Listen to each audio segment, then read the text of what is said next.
Ya, shalom saudara-saudara. Hari ini kita akan berselancar dalam kebenaran dalam seri kitab 1 Korintus yang sekarang telah sampai 1 Korintus pasal 3 ayat 4 sampai 9. Bagian kedua dari 1 Korintus 3 ayat 1 sampai 9 yang saya beri judul Kamu Masih Manusia Duniawi.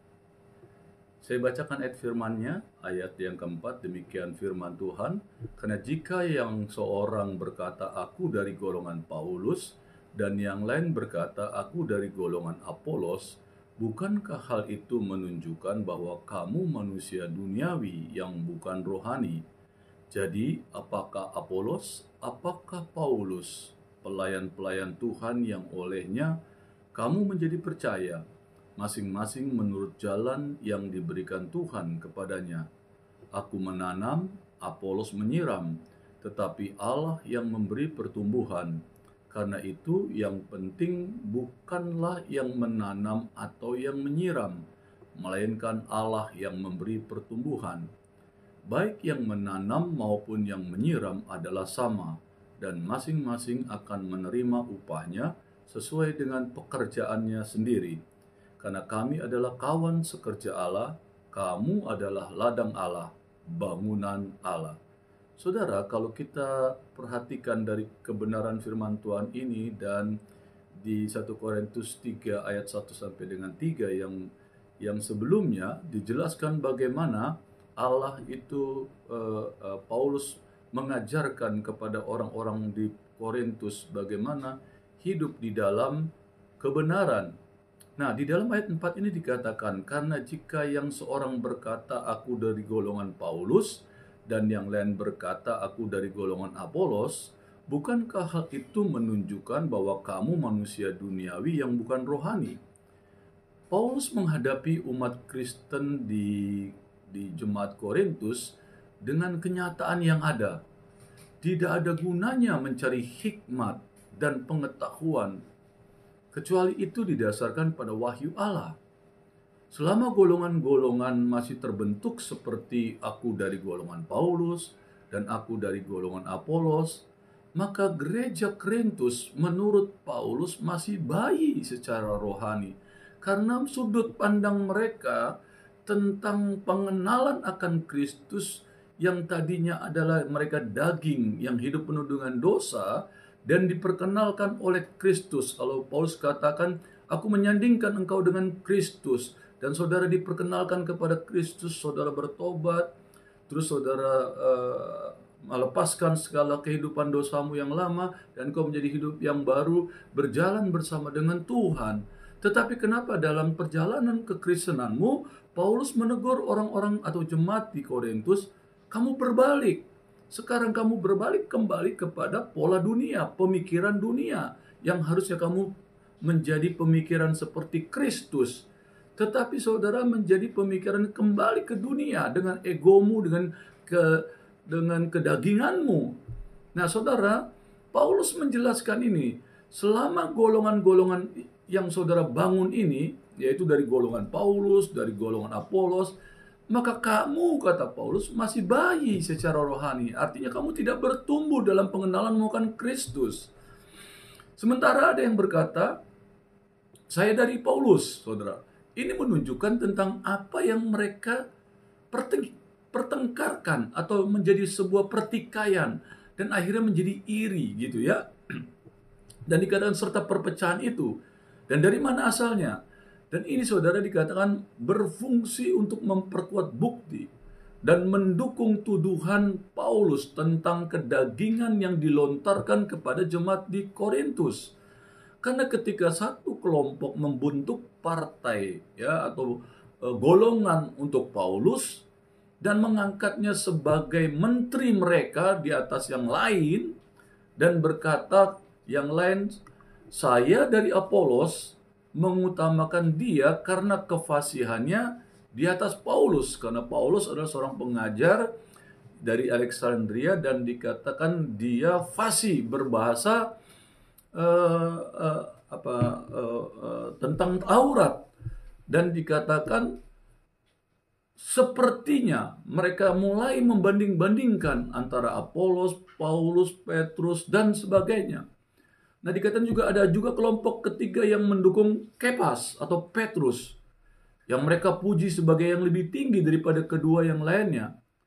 Atau orang lain manapun, bahkan Kristus pun jadi kelompok keempat, yaitu golongan yang mengikut Kristus dan merendahkan semua menteri yang lain. Ya, Paulus, Apolos, Petrus. Makanya Paulus katakan, bukankah kalian ini hidup kembali kepada daging, penuh dengan kedagingan? Semua ini adalah sebuah demonstrasi tentang hal itu. Mereka tidak pernah bisa bebaskan diri mereka dari hal itu, dari kedagingan. Mereka pasti diyakinkan dalam hati nurani mereka sendiri tentang hal itu. Kepada mana yang Rasul mengacu, ya saudara, di dalam salinan Alexandria dan versi Latin Vulgata, saudara, bukankah kalian manusia? Gitu. Yang sebenarnya pengertian kalau di kita bahasa Indonesia adalah daging. Sebelumnya Rasul Paulus telah memberikan 4 nama, saudara, ya, di penjelasan sebelumnya, di perikop sebelumnya, yaitu golongan Paulus, golongan Apolos, golongan Kefas, dan yang keempat golongan Kristus, saudara. Nah, di ayat ini ada pengurangan daftar, tinggal 2 golongan, ya, yaitu Paulus menjadi 2 orang, ya, Paulus dan Apolos. Ini menunjukkan bahwa perpecahan di dalam gereja di Korintus berpusat pada kedua orang ini, Paulus dan Apolos. Paulus tidak fasih berbicara, saudara. 2 Korintus 11 ayat 6 menjelaskan itu. Apolos adalah orang yang terpelajar dan fasih bicara, sangat mahir dalam soal kitab-kitab suci. Kisah Rasul pasal 18 ayat 24. Paulus pun, saudara, luar biasa, saudara, ya. Gagasan bahwa Kefas pernah ke Korintus adalah sama halnya atau tidak mungkin ya dengan gagasan Kristus berada di sana di jemaat Korintus, saudara. Kefas muncul, ya, di ayat 3 ayat 22, tetapi tidak sebagai wakil dari suatu golongan seharusnya. Dan inilah yang ditegur oleh Paulus. Mereka masih hidup oleh kedagingan karena berkanjeng kepada golongan-golongan. Bukankah gereja-gereja zaman sekarang demikian, saudara?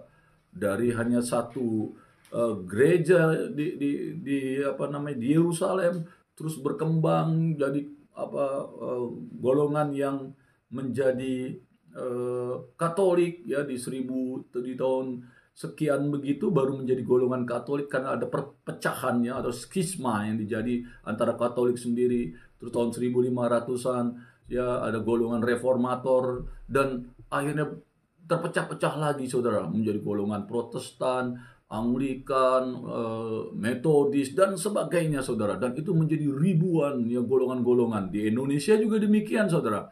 Aliran-aliran itu juga begitu banyak, saudara.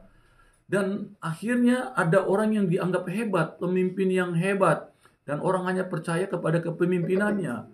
Padahal sebenarnya kalau saudara mau mengerti, tujuan dari hamba-hamba Tuhan memperkenalkan saudara itu kepada Kristus. Kristuslah yang harus dihormati, Kristuslah yang harus dihargai.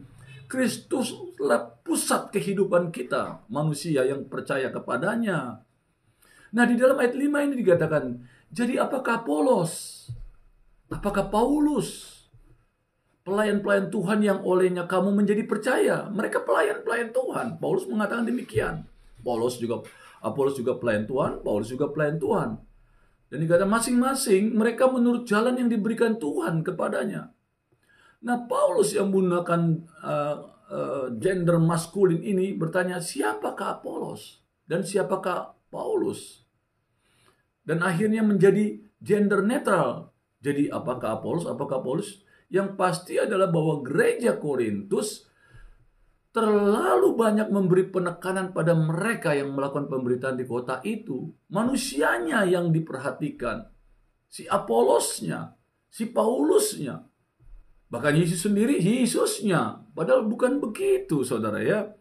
Nah, guru-guru yang mengajarkan itu, Paulus mau menegaskan, tidak kurang dan tidak lebih sekedar pelayan-pelayan. Ini Paulus mengingatkan, kita juga akhir zaman begini, saudara. Di dalam sebuah gereja ada pengkhotbah yang bagus, ada pengajar yang bagus, ada lucu, ada yang serem, ada yang sebagainya. Dan semua jemaatnya terpecah-pecah untuk menghormati perorangan begitu. Padahal firman Tuhan itu harus begitu lengkap kita menerimanya dari berbagai karakter manusia yang dipercayakan untuk mengajar kita. Sehingga kita menjadi banyak atau menjadi penuh pengenalan kita akan Tuhan dari berbagai sisi itu. Tapi tidak boleh satu sisi yang kita percaya habis-habisan, satu orang lain yang kita juga habis-habisan, atau satu golongan yang kita sangat percaya bahwa dia yang paling benar, golongan yang lain tidak, aliran gereja yang lain lebih benar, lebih alkitabiah, yang aliran lain tidak. Kan tidak begitu. Inilah yang akhirnya menjadi manusia terpecah-pecah. Walaupun Paulus sendiri memberikan sedikit ke pengertian yang lebih sedikit indah, saudara. Akibat terpecah-pecahnya itu, maka pemberitaan kabar baik akhirnya jadi menyeluruh. Karena orang kan pergi ke sana, pergi ke sini akibat terpecahnya itu, saudara. Nah, saudara, Paulus menegaskan itu. Jadi, tidak kurang dan tidak lebih sekedar pelayan-pelayan guru-guru itu, saudara. Pengajar-pengajar itu, penginjil-penginjil itu, pengkhotbah-pengkhotbah itu. Yang olehnya kamu menjadi percaya kepada Yesus. Melayani Kristus dan umatnya dengan memberitakan kebenaran adalah suatu kehormatan. Tapi ketika orang Kristen menjadi guru-guru dan membentuk golongan-golongan di sekitar mereka, mereka sedang mencemarkan orang-orang yang tujuannya adalah menjadi hamba Tuhan. Mereka membuat orang-orang itu menjadi tidak menjadi hamba Tuhan, tapi menjadi tuan di atas Tuhan. Mereka ingin dihormati, pengen dihargai, merasa diri harus aku lebih pintar, aku lebih ngerti, aku lebih mendalami. Golonganku lebih injili, golonganku lebih ngerti firman, golonganku lebih rohani. Itu memang benar, saudara. Menjadi guru-guru, pengajar, penginjil harus baik dan hebat. Itu benar. Karena kita harus mempelajari Alkitab juga dengan baik. Dengan guru-guru yang hebat, ya, seperti Paulus dan Apolos. Betapa lebih benar lagi hal itu tentang para pengkhotbah yang prestasinya lebih rendah, saudara, di zaman ini. Dalam hubungan Paulus dengan Allah, ia adalah seorang hamba. Ya, Paulus mengatakan dia hamba sahaya, atau bahasa lebih dalam bahasa Yunani doulos atau doulos, yaitu budak, saudara. Tetapi dalam hubungannya dengan gereja-gereja, ia adalah seorang pembantu atau pelayan. Jadi, saudara, kalau mengerti ini, saya termasuk di dalamnya adalah pelayan, hamba Tuhan. Kok hamba Tuhan jadi tuannya yang gede gitu, hambanya enggak gitu loh. Kita ini hamba, saudara. Nah, tugas saya sekarang ini juga hamba. Mengajar itu bukan berarti orang hebat. Saya mengajar karena saya tahu, saya belajar firman Allah, dan saya mengajarkan untuk saudara dan saya yang mendengarnya mengerti. Bahkan nanti saudara bisa lebih hebat lagi, lebih mengerti lagi, lebih pandai lagi. Tapi tugas kita membawa saudara mengerti. Tapi tahap ke depannya saudara akan mau lebih dalam lagi, lebih luas lagi pengertiannya tentang firman Allah. Itu sangat luar biasa, sangat bagus. Karena Kristus pun mengatakan bahwa apapun yang Tuhan Yesus inginkan, kita lebih dari apa yang Tuhan Yesus lakukan. Jadi dalam hubungannya dengan gereja-gereja, saudara dan saya, kita adalah seorang pembantu atau pelayan, diakonos. Nah, Paulus menjelaskan bahwa baik Paulus maupun Apolos tidak menampilkan diri sebagai guru yang di hadapan siapa semua orang harus tunduk. Allah telah memberikan kesempatan kepada masing-masing, yaitu Paulus dan Apolos, untuk melayani dengan cara mereka sendiri, karakter mereka sendiri, tabiat mereka sendiri, kemampuan mereka sendiri, kepandaian mereka, dan sesuai dengan kapasitas masing-masing kehidupan mereka, yaitu Paulus dan Apolos serta yang lainnya. Ketika Paulus dan Apolos menjadi mitra, bersatu di bawah Kristus, begitu juga halnya umat Kristen di Korintus harusnya bersatu. Pelayan bukan hebat-hebatan, gengsi-gengsian, tapi adalah tanda bahwa kedewasaan sebagai jemaat Kristen. Di dalam ayat 6 dijelaskan, aku menanam, Apolos menyiram, tetapi Allah memberi pertumbuhan. Untuk memperjelas peran guru dalam gereja ini, saudara, dalam gereja di Korintus, Paulus menyajikan sebuah ilustrasi yang diambil dari pertanian. Dikatakan ia adalah orang yang pertama kali memberitakan Kristus di Korintus. Paulus menyatakan itu. Apolos itu seterusnya memelihara tunas iman yang muncul, yang Paulus telah taburkan. Aku menanam, Apolos menyiram, kata Paulus. Pekerjaan Paulus dan Apolos saling melengkapi.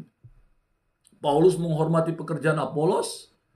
Di dalam kata-katanya tidak ada petunjuk adanya persaingan sekecil apapun di antara dua penginjil hebat ini, Apolos dan Paulus.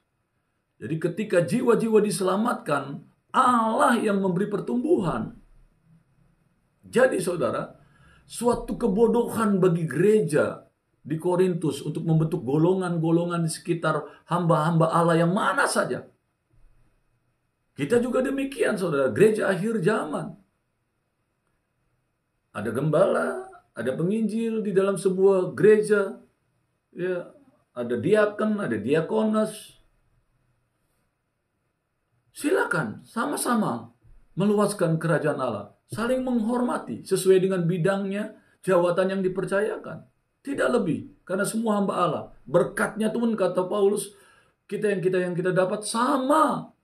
Paulus dan Apolos semua itu sama, kata Paulus, berkatnya.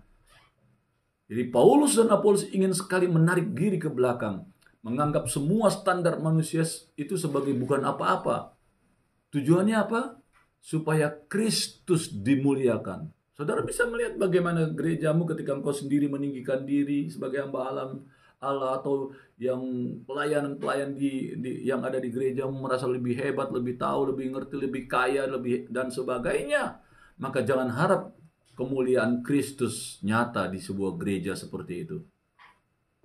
Di dalam ayat 7 dikatakan, karena itu yang penting bukanlah yang menanam atau yang menyiram, melainkan Allah yang memberi pertumbuhan. Jadi hamba-hamba, you nothing.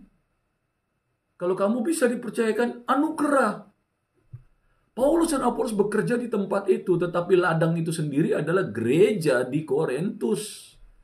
Apa yang guru-guru itu sudah dapat lakukan adalah menyiapkan tanah, bibit tanaman, air, pupuk, dan sebagainya. Berbagai upaya tidak ada artinya, saudara, dibandingkan dengan keajaiban benih yang berkecambah dan mendorong tunas hijau muncul dari dalam tanah. Para pelayan itu melangkah mundur. Lalu Allah lah yang berdaulat atas pertumbuhan dari biji menjadi kecambah dan menjadi pohon yang semakin hari semakin besar. Pelayan-pelayan itu mundur. Selesai sudah tugasmu. Akulah yang akan menumbuhkan ini. Allah yang memberi pertumbuhan. Gereja adalah tubuh yang dibentuk oleh salib.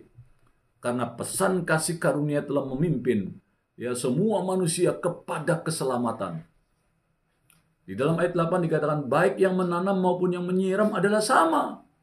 Dan masing-masing akan menerima upahnya sesuai dengan pekerjaannya sendiri. Inilah penekanan Paulus. Semua sama. Jadi dalam suatu pengertian pikiran hati dan upaya Paulus, Apolos, dan setiap guru yang menabur firman Allah yang setia itu adalah sama. Orang yang menanam dan orang yang menyiram memiliki tujuan yang sama. Saudara, pada saat yang sama setiap guru adalah individu yang memiliki kemampuan yang unik. Semua unik, masing-masing punya karakter masing-masing. Apalagi di zaman ini, sesuai dengan suku, kaum, dan bangsa kita masing-masing punya karakter masing-masing. Dan sudut pandang yang kita ambil dari karakter pribadi masing-masing. Yang unik. Masing-masing berkontribusi dalam caranya sendiri terhadap pertumbuhan gereja. Dan pada akhirnya Allah akan memilah semua hati manusia. Masing-masing akan menerima upahnya sesuai dengan pekerjaannya sendiri. Nah ini saudara diingatkan oleh Paulus untuk umat Kristen di Korintus sudah berbuat baik dengan menghargai upaya Paulus, Apolos, dan lainnya yang sudah mengajarkan mereka kebenaran. Tetapi membuat perbandingan yang memecah belah adalah hal yang tak pantas dan tidak boleh dilakukan. Itu yang Paulus ingatkan. Jadi kita hari-hari ini saudara, gereja hari-hari ini, tak ada yang perlu ditinggikan. Gembalamu, nabi-nabi yang ada di gerejamu, pastormu, semua tidak ada yang perlu dihormati berlebihan. Tidak ada manusia yang layak dihormati melebihi dari Tuhan. Yang ada menghargai iya, tapi menghormati lebih dari Tuhan tidak boleh. Karena semuanya itu dari Tuhan, untuk kemuliaan namanya. Kalau tidak, itu adalah memecah belah kesatuan tubuh Kristus. Kaki merasa lebih hebat, tangan merasa lebih kuat, mata merasa lebih berguna, telinga juga demikian. Terus bagaimana dong terpisah-pisah? Tubuh macam apa kalau telinga sendiri, mata sendiri, tangan sendiri? Itu bukan tubuh, saudara. Harusnya kita saling menguatkan dan melengkapi dalam karya penginjilan. Sungguh tak terduga bahwa Paulus harus berkata tentang dirinya, tentang Apolos. Dan saudara lihat, itulah yang dijelaskan. Nah, di sini Paulus mengatakan dalam bahasa Yunani-nya tentang upah yang diberikan kepada orang-orang upahan, mistos. Ya, jadi terjemahan artinya adalah upah atau banyak upah. Upah menyiratkan untuk pembayaran jasa yang diberikan. Dan rasul yang sama ini mempertahankan bahwa Allah tidak mencicil upah ketika ia menyelamatkan orang-orang durhaka.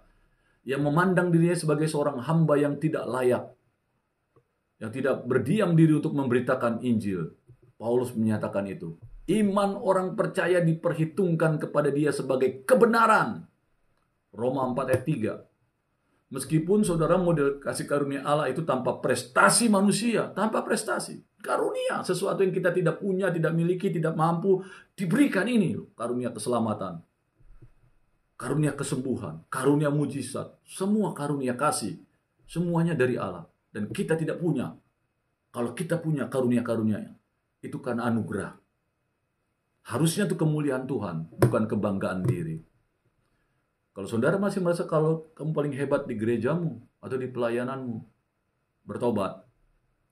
Apapun yang mendengar saudara, hamba Tuhan yang katanya besar, kecil, dan gereja besar, nggak ada urusan. Karena apa yang engkau dapat itu tanpa prestasi manusia, kata Tuhan. Itu anugerah karunia Tuhan. Pesan konsisten dari Paulus. Namun Rasul Paulus tidak takut untuk menekan tanggung jawab manusia. Upah yang Paulus maksudkan adalah sejenis yang diterima oleh pekerja yang Tuhan upahi untuk bekerja 1 jam saja pada hari itu. Matius 20 ayat 8. Ayat 9 dikatakan begini, karena kami adalah kawan sekerja Allah. Kamu adalah ladang Allah, bangunan Allah. Jadi saudara, kata harfiah itu berkata, dari Allah sebab kita sesama pekerja. Penekanan yang pasti ditempatkan pada Allah. Paulus telah menjelaskan bahwa Allah adalah pusat dari semua upaya Kristen. Paulus dan Apolos adalah kawan sekerja Allah. Hamba Kristus mengambil arti penting dalam hubungannya dengan Allah. Tidak ada ruang untuk membesarkan diri atau mencari kemuliaan untuk diri sendiri. Selanjutnya, Paulus menunjukkan kebodohan yang amat mendasar dari semangat kelompok yang memuja para pemimpin manusia. Ini Paulus menunjukkan kebodohan kepada jemaat.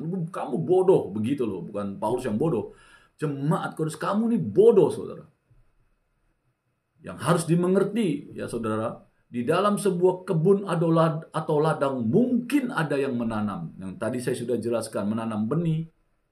Juga ada yang menyiram benih, tetapi tidak mungkin seorang pun di antaranya dapat mengatakan, aku yang telah membuat benih itu tumbuh. Tidak mungkin. Hal itu merupakan hak Allah. Dan hanya Allah saja yang bisa. Orang yang menanam dan orang yang menyiram sama posisinya. Tidak ada seorang pun dapat menuntut hak lebih tinggi, lebih dihargai, lebih dihormati di atas yang lain. Mereka semua, saudara dan saya, adalah pelayan-pelayan yang bekerja bersama untuk kemuliaan nama Yesus Kristus, Tuhan kita.